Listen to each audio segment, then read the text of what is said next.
Hey, there you are. Welcome back. Episode 23. Back down to Asheville, North Carolina today, where I speak with Judson Riviere Guitars. Judson is building gorgeous acoustic guitars. I especially love the cutaway that he does. I don't know, it just really suits my eye very well. I love the way it looks. Also, a really beautiful armrest on his guitars. He looks like he does a great job, and I wish I could play one of these someday. Maybe I will.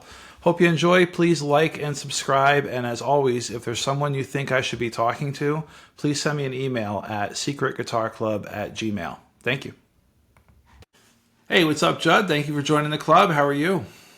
I'm doing good. How are you, Brian? I'm good. Thank you for being here. I want you to tell me about yourself. I found you on Instagram. I believe you're in the Asheville area of North Carolina. Is that right? Yep. Yeah. Well, technically, I guess Arden, but it's a suburb. So yeah, Sure. Asheville, North Carolina. Sure. Well, I'm really grateful to have you here. Tell me when you building beautiful guitars, and we're going to get into that. But take me back to when you started to get into guitars. Yeah, I think I have to say it really stems from probably my dad. My dad, ever since I can remember, he's played electric guitar primarily. Cool. He plays in a band. I'm originally from Madison, Wisconsin, so Okay. I mean, yeah, I remember as a little kid, like there'd be band practice in the basement, and I would like shut the lights off as like I don't know, a little evil elf or something. But yeah, so my dad's always played guitar, and he's just been someone who's just super passionate about music, and has always, I can just think of all the different bands and songs, like just he would show me like while driving somewhere in the car to wherever, and so I feel like my dad is probably who introduced me, and I think he had ulterior motives. And when I was probably around 10 years old, he's like, we should get you an electric bass. And I think he wanted to like do a family band of like, oh, Yeah. Judd can be on bass, Yeah. and who knows what. But yeah, so he got me an electric bass, and it was kind of just let's see if you like it, and if it's something that interests you and you want to keep up with it. And yeah, so I started taking lessons, and it was super fun. And I think me going more towards like guitar world was probably always in the picture. Like I remember there's a point where playing electric bass, I was like trying to basically strum power chords with like distortion. Hmm. And not that you can't do that, but it's like, I should You had it in probably, you. You yeah, were, yeah, I should probably get like what I'm trying to do is what I something you could do on electric guitar. So, yeah. anyways, yeah, my dad basically and my mom, I mean, they've just been extremely supportive and very kind of like uh, yeah, just supportive of Yeah. kind of fostering that interest. That is super cool. Now tell me those car rides. What was your dad listening to? What was he pushing on you for music, or what was he listening to for music that you were just absorbing? Yeah, I mean, it would be stuff like the Kinks, Nice. B-52s, the Cool. Buzzcocks, which I Mm. should mention. There's another amazing guitar builder who he makes one of my favorite guitars, John Slobod Circa guitars, and I heard him once mention the Buzzcocks, and I was like, that's so awesome! Like you listen to that. But yeah, he would listen to a lot of different stuff. His background is he's from Green Bay, and so uh, Green Bay, Wisconsin. So kind of Yeah. like he grew up playing in like the Green Bay punk scene, Right. if you Yeah. will. So yeah, he there would just always be music playing, and yeah, it was just kind of it was never like a thing. It was just always there, I guess Yeah. is probably the Yeah. best way to Well, put it's it. terrific that you had a supportive environment for that. Now, how about woodworking? Was your dad a woodworker? When did woodworking come into your life? I would say woodworking definitely came later in life when I became more serious about trying to make guitars. But Hmm. um, speak about my dad again, we would work on some kits together. Oh, cool. Yeah. Yeah, and that was just such a great Yep. um, kind of bonding experience, and Hmm. just something that now I look back very fondly of. But it's funny thinking about it, like he would totally do like all the tedious sanding and then let me do all the fun parts. Sure. um, Yeah. yeah. Yeah. So yeah, he was great about it, and He wanted to you make it a know, good time. He didn't want to scare you away from it, you know? yeah, and so yeah, I wouldn't necessarily call that woodworking, but I mean it was definitely like maybe adjacent or like pretty close. You were working with wood. Yeah, well, and what's funny is, I was kind of, even from a young age, I was like aware of guitar making. Hmm. Like I remember, I don't know, I was maybe 12 years old and I got the Melvin Hiscox book of like how to build an electric guitar. And I remember being a young kid thinking like, this is going to be great. Like I'm going to have all the answers. And Yeah. then instantly it was just talking about tools and things, like just basically woodworking, but it was like I totally had no idea. Yeah. Right. A Yeah. little bit of technical aspect of it. So, how did you? I have questions about like your guitar playing first. I want to get into when you started building guitars, but tell me about like your middle school, high school years. Were you playing electric? Did you move into acoustic, or what were you doing then? Did you play in any bands? Yeah. I in high school, I am pretty much, yeah, most of my like teenage years, I was Hmm. really into electric guitar, Hmm. and I got really into like sort of metal and like harder music like that. And Yeah. it's kind of funny to think about because I wasn't necessarily like, that's the only thing I can listen to. I was really still open to other genres of music and things, but that's just what spoke to me the most at that time. Yeah. Sure. Maybe kind of a cliche, Well, the angsty it, young teenager. it is and Uh, it isn't, right? It's kind of just the way the seasons of life. totally. So tell me, when did you start? When did you decide that you wanted to build a guitar? And did you decide that What was your first build? Yeah, so I've always been, I would say, in guitar building in general, I've always Hmm. been interested in that, and not in like a I want it to be a career kind of way, or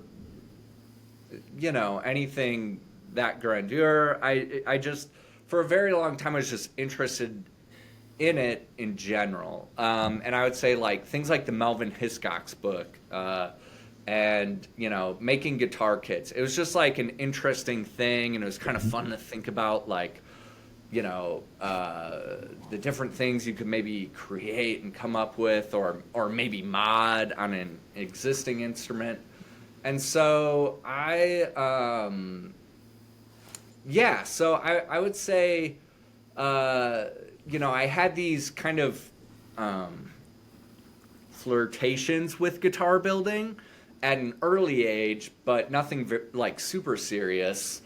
And then I was maybe like 14, and there was a YouTube channel that had a like a competition or something where people would enter their solos or what have you, and the prize was this guitar made by a guitar maker. He's Swiss, and his name is Patrick Hufschmied.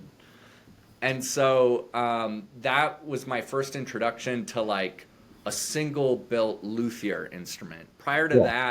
Yeah. Prior to that, I just knew about like, companies like PRS and Gibson, where it's like guitars have to be made in a factory. Right. It's mass production. Yeah.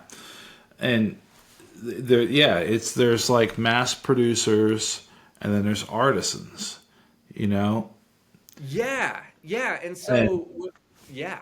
take me I down was, like Yeah, there's a couple things on your website that I saw that really stood out to me. You have on there art you can interact with, and I think that is so cool because it is art and it's functional art, and like it seems like there's a lot of that in your building that you really lean into in your rosettes and in your I think you call it the Florentine cutaway. Those are the things that really that stood out to me when you know I'm looking for people to talk to. I'm like, his guitars really stand out. Like that cutaway is unique but not unique. Tell me your thoughts on that. Like it comes to a fine point, which I think is what's unique to my eye on it, right? Yeah, I mean the Florentine cutaway, interestingly enough, I mean I would put my guitars when I think about kind of the different genres of like steel string acoustic guitars. I would think of my work as sort of, it's sort of a more modern, Western style, finger style build. Yeah. And I feel like, someone who, I think on that whole style of building and community and of North American building, and especially in the United States, sort of the Samaji style. I think Irvin was someone who, just the shape of his instruments, things like the Florentine cutaway, his bridges, I think, and, all the work his apprentices would go on to do, I think, people saw that and it like had this really big impact and influence. It And I, does stand out. It's a subtle yet impactful thing that just like makes you look at it kind of twice and be like, that's different. It's familiar but different. It's a really cool thing, and I think that is like where I was saying it's kind of the art in it, right? yeah, and that's a thing I've thought about a lot is this, and at the end of the day, it's, I guess, all in the eye of the beholder and, who you're talking to. But, is this art? Is it craft? What's the difference?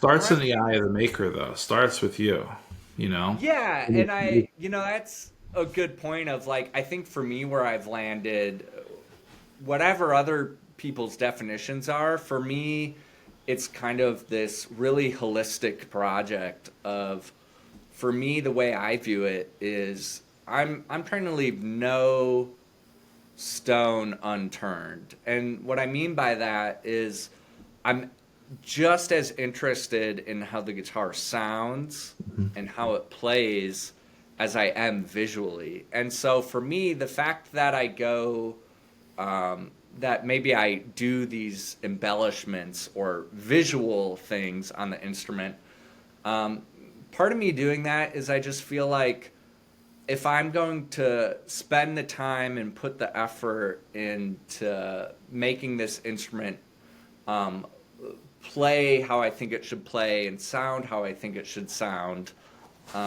which that's really my priority as a builder. Part of me thinks like, why not go the extra mile and try to make this truly a special, unique, Yeah, individual object, and yeah. also do these visual things as well.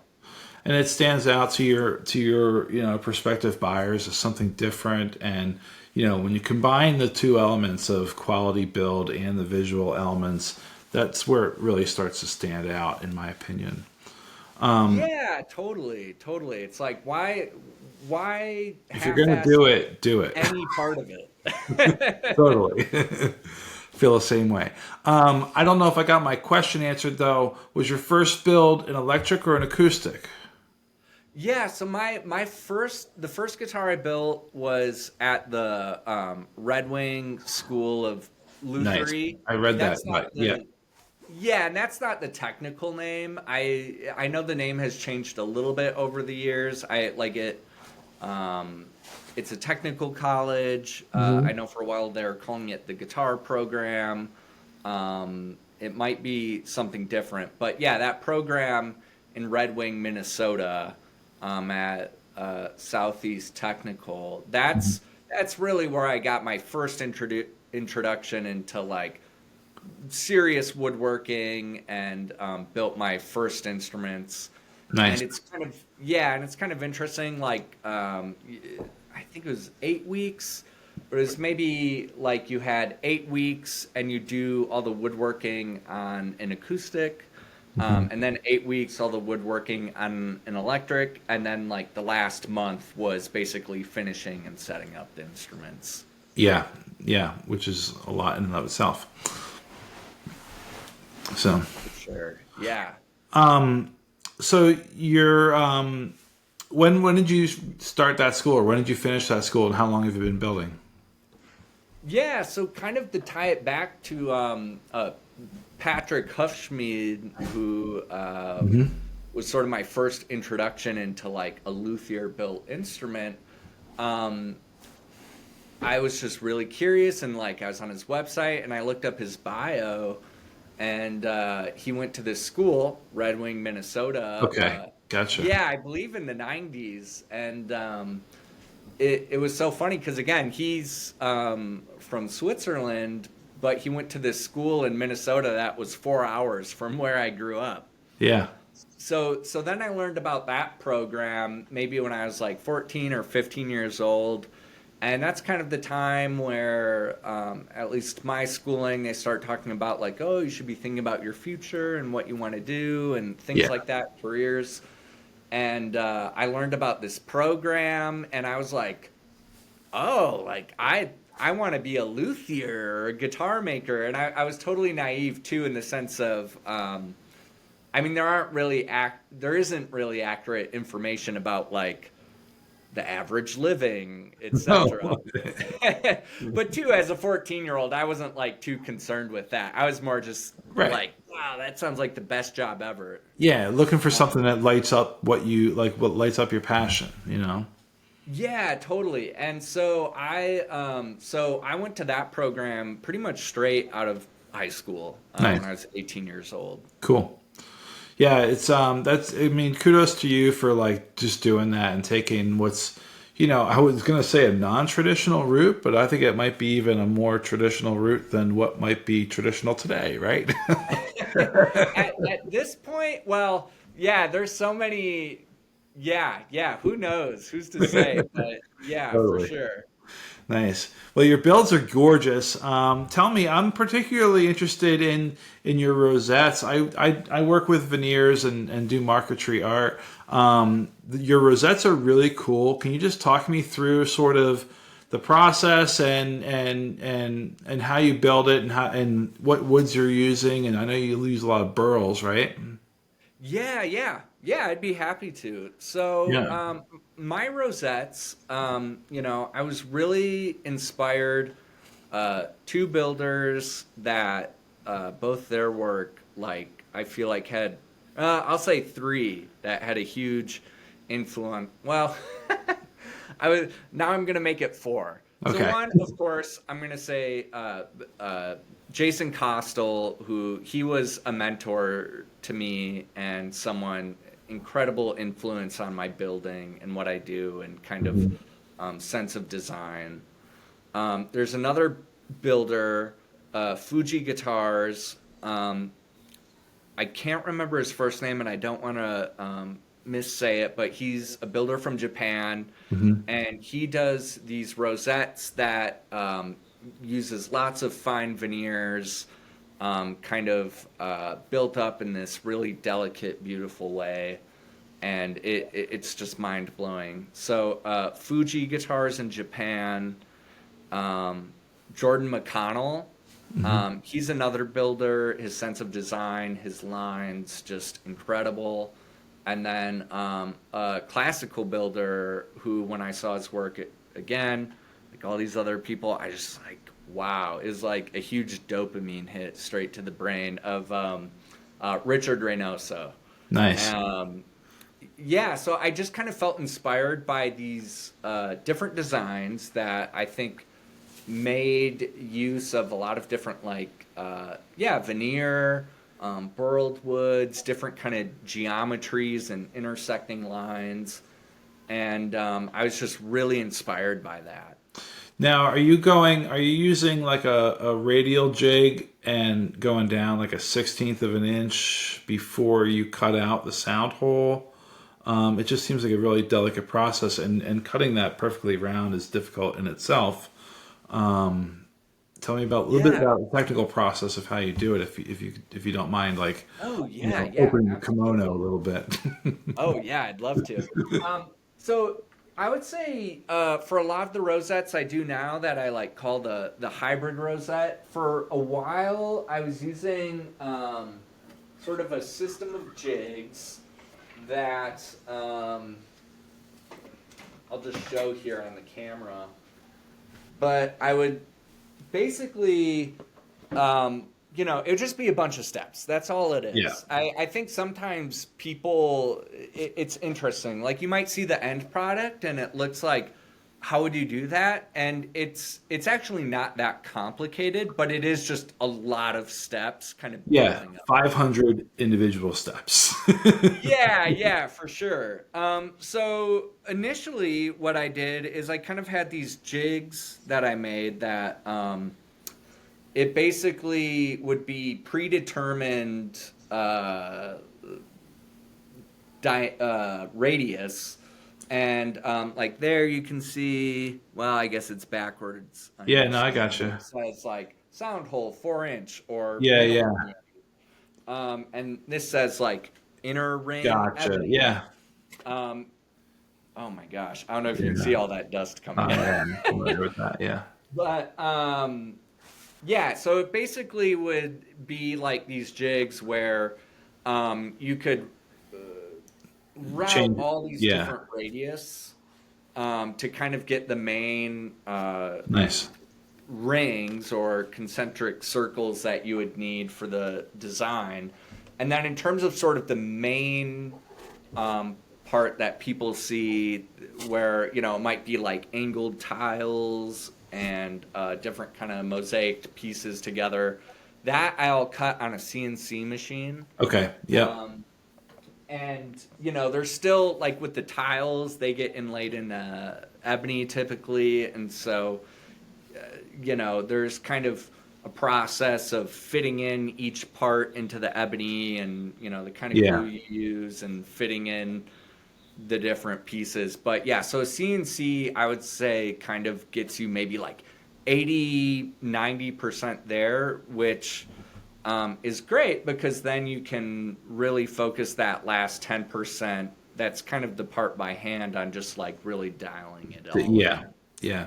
It's really cool. I love seeing guitars with a nice rosette. You can just tell that the guitar maker spent a lot more time, a lot more thought went into that particular build. So many times you'll see on again those factory produced guitars just like the standard herringbone, and it's just like it's kind of boring. So when you see something that stands out like on yours, it really does stand out. So great Oh, job. well, thank you. That's very kind of you to say. And yeah, I mean, I'd say that's a huge driving force with, a lot of this. I'm more coming from the perspective of what I'm trying to do. So I always keep that in mind of whatever I'm trying to do, someone may be trying to do something completely different. Hmm. Their focus might be production or trying to, Yeah. something like that.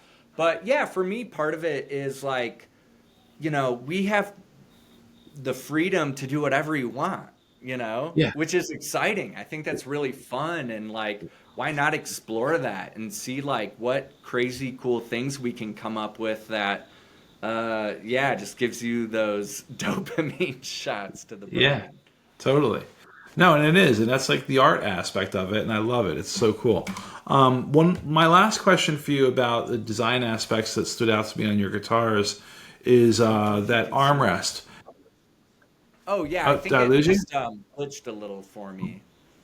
Yeah. All right. I think we're back. You good? Yeah, yep. All right. Cool. My last question for you was about the armrest that you do. That really stood out to me as unique as well, and it looks just like kind of a complicated thing to include in the build. Oh yeah, yeah. The armrests are definitely, yeah, they're definitely it's a really nice ergonomic feature. I think they look beautiful. The style of armrest I do, I should first say before anything else, is a Laskin or grit Laskin style armrest. Yeah, I didn't Um, recognize that. I noticed that. Tell me more about that, about who that is. yeah, yeah. So, I mean, Grit Laskin is one of those people to me, especially, uh, yeah, just kind of, he's one of those guitar making legends, for sure, who I think he's really paved the way and done so much for the craft.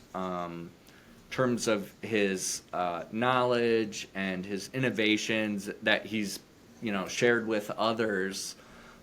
So yeah, he's a really incredible builder from Canada who I believe he also was maybe one of the first people to put a side sound port Okay. in Yeah. guitars, or at least yeah, in a more modern So context. So was he building jazz guitars? Or I believe he was building steel strings. I think he makes nylon strings as well, and I think he might have like sort of a folk background. But I'll have to check him out. I'm not familiar with him. yeah, yeah, and he's it's interesting because Grit is most known for probably like his inlay. Oh my gosh, he'd be a great person for you to interview. His inlays are absolutely world class and mind blowing. So, but it's maybe another good example of, sort of something that I keep at the forefront of my mind. Actually, I would say Grit Laskin is a great example.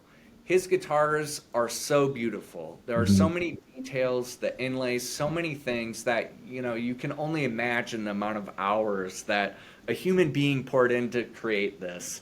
And it's just beautiful. And on its own, it's like a piece of art. But then you play one of his instruments. I feel very lucky. I've been able to play, maybe three or four at this point, and they Wow. sound and play incredible. The Yeah. voice of them is just so gorgeous. So it's again, he's one of those people who I think it's like he's just, all dials up, Yeah. just Yeah. no stone unturned for Yeah. sure. Puts his money where his mouth is. I'm not sure that's the right term for it, but making sure that it all works. Like what you see is going to sound as good as it looks.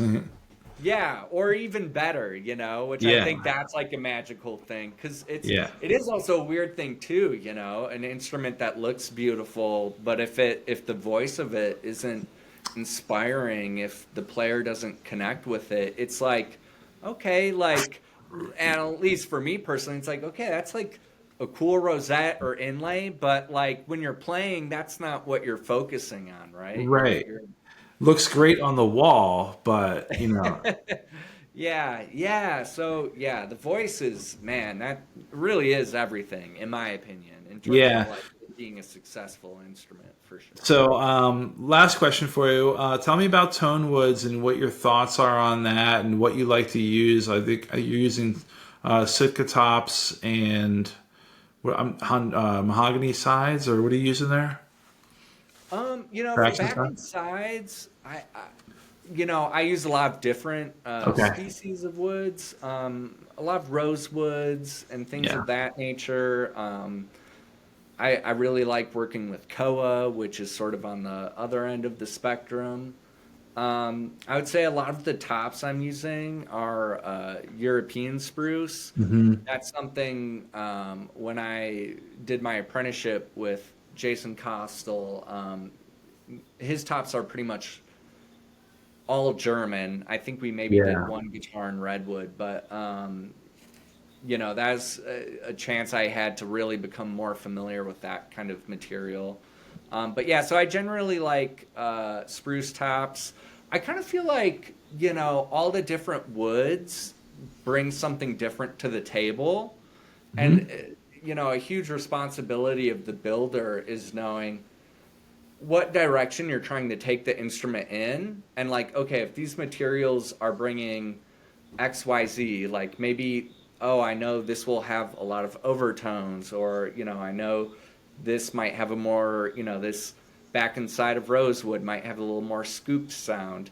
I think it's the sort of the responsibility and of the builder to know what the wood is bringing to the table, the direction you want to take the instrument in, and kind of be able to balance all of those things and be able to, know what your own influence will be on the build in terms of, Yeah. here's my bracing I use and what that sounds like. And I know I can kind of push it this much this way or this much that way. And same thing for the back and sides and rim. And so it's sort of, I think when it comes to tone woods, yeah, it's just becoming familiar with the different materials, what they do, the different ways you can kind of push and pull them, and how that might work within your own system of building. And I would imagine, I've never built a guitar, but I imagine you're learning a lot with each new build about, how that particular piece of wood that you're working with responds, and what you get out of it. Is it what you expected, Oh yeah, So you learn a absolutely. lot with the iterations of it. Oh my gosh, yeah, absolutely. I mean, I really do feel like with each new instrument, I learn something new, or I Mhm. feel like I get a better understanding of the guitar, and I feel like I just feel like you learn so much from each guitar, and again, I feel like it's the responsibility of the builder and the maker to listen to that feedback of the instrument Yeah. and to be really intentional about every aspect that's going into it and what's happening, what's not happening, the way you're trying to take the instrument or not take it. And it's kind of this interesting feedback loop, really, Yeah. Yeah. of Yeah. um, you know, you get a guitar back and maybe you thought it'd have more overtones because you made this certain brace higher, but it didn't get more overtones, but you noticed like the fundamental of the mid range was stronger. So maybe you didn't figure out on that instrument how to coax out more overtones, but now you just figured out a way to sort of influence the voice of the mid range. Right. And so that's just like a little example of maybe what could happen as you keep building them and keep, paying attention to them for Yeah. sure. Yeah. And continuous improvement along the way. You know. Yeah, and I think that's what makes it fun too, Mhm. It's man, if it was like there was a formula out there of how to make an amazing guitar and everyone knew it and just built to that and you know that was the whole story, I think it would be so much less interesting. Yeah. Yeah. No, it's great. I love the touches that you're putting on your guitars. They're gorgeous. You don't happen to have one handy, do you? I don't have any That's okay. offhand. Oh. I have some in progress ones Oh, there you go. like this. Sweet. Yeah, yeah, and I have another one. I'll just bring it out here. So this is one that has a cutaway, and it's gonna get an armrest bevel. Um, Nice. Yeah.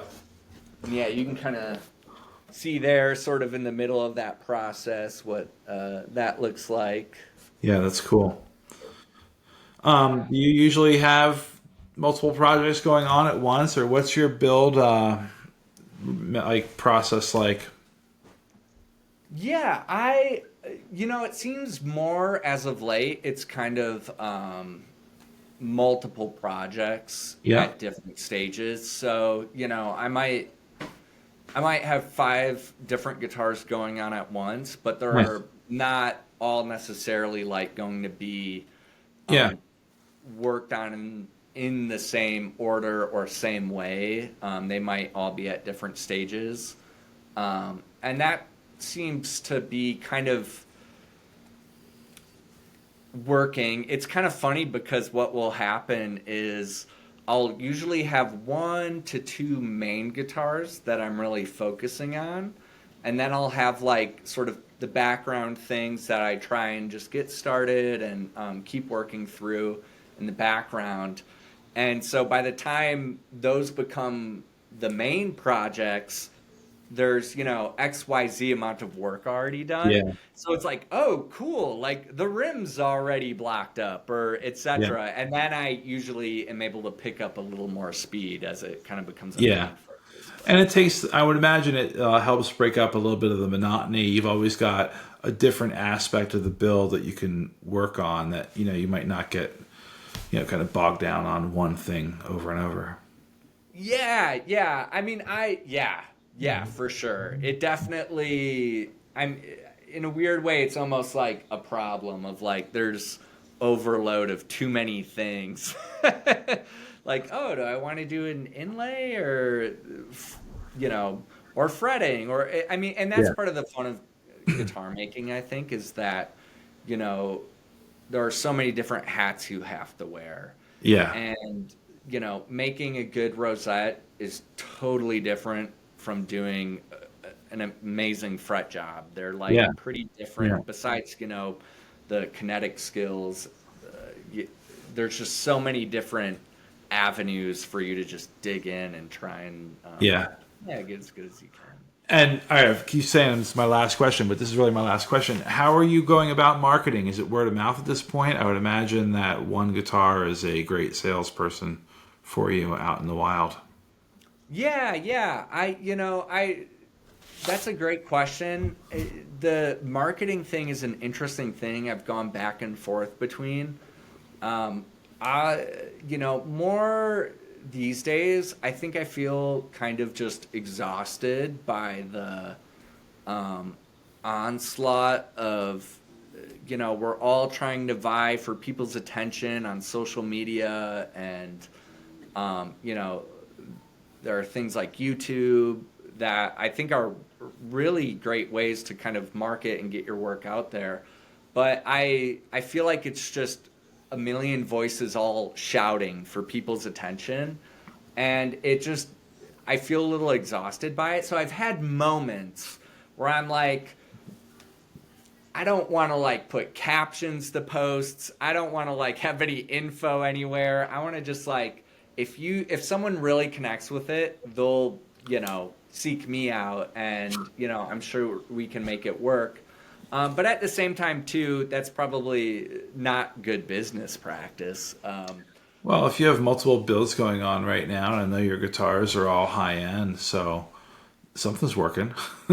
Yeah, yeah. I think at the end of the day, I just kind of poo-pooed on like, making Instagram, YouTube videos. But I think Yeah. that's honestly a really good way to market. And, I do post on social media and stuff. Hmm. But yeah, I think above anything, it's like just try and make cool stuff that people connect with. And Yeah. then, the job of just sharing that cool stuff, if it is Yeah. truly something, that people are interested in, like they'll find it, they'll connect Yeah. with it. Yeah. Um, and I shouldn't have to do too much effort at least in That terms of is, I think that's the way it should be, right? Be authentic, put out quality products, and people will find out about it. You know? yeah, yeah. And I just there is something kind of weird about the whole trying to sell people Yeah. on like I think part of it is like I don't want to try to convince someone of anything, Yeah. of Yeah. like I can explain where I'm coming from and what I'm trying to do and what these instruments are, but I'm not going to try to convince anyone that they need to buy one of my guitars or that you know this is really why you need one of the like I'm not Yeah. interested in that. Right. So yeah, I think it's yeah, if people connect with it, they'll connect with it, and if not, that's totally fine. Yeah. Sounds great. That's awesome, man. Well, where can people find you online and on social? Check out your stuff. Yeah, yeah. To see guitar work, Riviere Guitars on Instagram is probably the best way. Yeah. I have a website. If you just look up Riviere Guitars on Google, it should populate. Um, riviereguitars.com. And then I also have a Facebook page, Judson Riviere, which it is a personal page, but I really mainly just use it to connect with guitar people and find people like you, Brian, that I can Yeah. just kind of have fun and nerd out over music stuff with. Cool. Well, I'll link all that stuff below. Judson, I Oh, really cheers. appreciate your time. Yeah, thanks so much. Likewise, thank you for having me, and it was good to talk and great to meet Yeah. you. Take care, man. See ya. All right, I'll see you, Brian.